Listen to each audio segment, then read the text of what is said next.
टोंक में सचिन पायलट ने एक ऐसा दावा किया जिसकी वजह से देश भर में ये चर्चा का विषय बन चुका है और न सिर्फ राजस्थान की बल्कि देश भर की सियासत को हिला के रख दिया है। कांग्रेस नेता और विधायक सचिन पायलट ने चुनावी प्रणाली की निष्पक्षता पर गंभीर सवाल उठाए हैं। पायलट ने दावा किया कि बिहार विधानसभा चुनाव के दौरान लोगों के खातों में 10-10 हजार रुपए डाले गए, लेकिन निर्वाचन आयोग मौन रहा। उन्होंने सवाल उठाया कि क्या कर्नाटक के चुनावों में भी ऐसा ही होगा?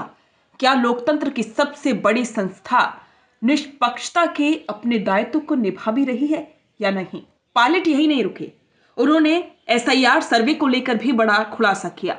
सचिन पायलट ने कहा कि राहुल गांधी ने सबूत पेश किए, हर स्तर पर दस्तावेज दिए, लेकिन कार्रवाई कहीं भी नहीं हुई है। पायलट ने बताया कि राजस्थान में भी अब एसआईआर सर्वे शुरू हो चुका है।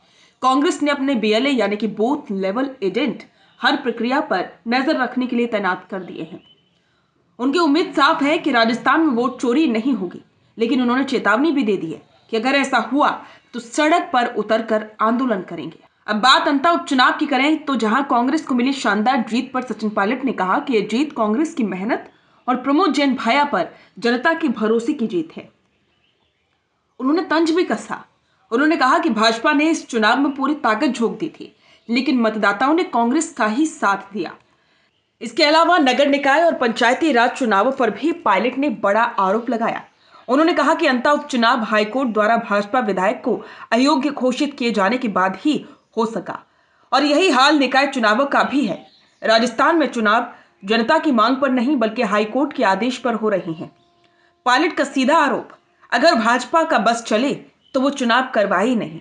टोंक की ये सभा सिर्फ एक भाषण नहीं बल्कि लोकतंत्र की प्रक्रिया पर उठे सवालों की गूंज है। सचिन पायलट ने साफ कहा कि लोकतंत्र का भविष्य पारदर्शिता पर टिका है और अगर पारदर्शिता नहीं रही तो लड़ाई सड़क पर भी लड़ी जाएगी। इसके अलावा पायलट ने दिल्ली के लाल किले क्षेत्र में हुए बम ब्लास्ट को लेकर कहा कि आतंकवादी शिक्षित हो या अशिक्षित, कोई भी मजहब या धर्म का हो, अगर उसके खिलाफ कोई प्रमाण मिलता है तो बिना सोचे समझे सख्त कार्रवाई होनी चाहिए। पायलट ने कहा कि आतंकवाद फैलाने वाले डरपोक लोग हैं। भारत मजबूत देश है, आतंकवादियों को मुंह तोड़ जवाब देना हमको आता है। सरकार को हमलावरों के खिलाफ कड़ी कार्रवाई करनी चाहिए।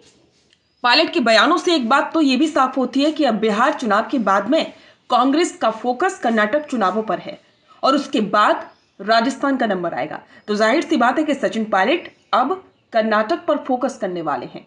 हालांकि इसके साथ साथ उनका पूरा ध्यान राजस्थान के वोटर्स पर भी है और 2028 के विधानसभा चुनावों के लिए वे अभी से ग्राउंड लेवल पर एक्टिव हैं और सचिन पायलट से भी ज्यादा एक्टिव है उनकी टीम और उनके समर्थक, जो उनके पक्ष में सोशल मीडिया पर अभी से माहौल बनाने में जुटे हुए हैं।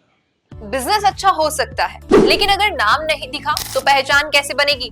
अब टेंशन छोड़िए, द फैक्ट इंडिया आपके बिजनेस को देगा वो पहचान जो पूरे राजस्थान में हर किसी तक पहुंचे। न्यूज चैनल पर विज्ञापन, पॉडकास्ट और प्रमोशन के जरिए आप सीधे 5 लाख सब्सक्राइबर और 10 करोड़ से ज्यादा व्यूज तक अपनी पहुंच बना सकते हैं। तो देर किस बात की, आज ही द फैक्ट इंडिया से जुड़िए और अपने बिजनेस को बनाइए हर घर का नाम।